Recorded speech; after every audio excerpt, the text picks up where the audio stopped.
ഞാൻ ഇന്ന് വന്നപ്പോ കുറച്ച് വൈകി. അതുകൊണ്ട് കുളിച്ച് വേഗം പൂജാമുറിയിലേക്ക് കയറി.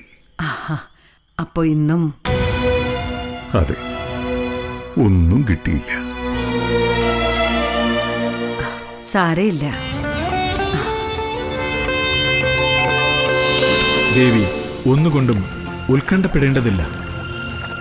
എങ്കിലും ഭഗവാനെ, നാരദ മഹർഷിയുടെ മായാവിലാസങ്ങളിലേക്കാണ് ആ മനുഷ്യൻ നയിക്കപ്പെടുന്നത്.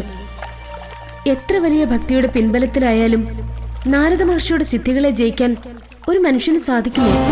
നിങ്ങളൊരു മനുഷ്യാധമനാണ്.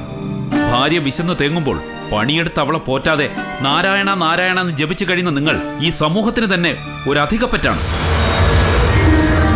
സ്വന്തം ഭാര്യയുടെ മനസ്സ് തേങ്ങുന്നത് കാണാൻ കണ്ണില്ലാത്ത നിങ്ങളുടെ കണ്ണുകൾ ചൂഴ്ന്നെടുക്കുകയാണ് വേണ്ടത്.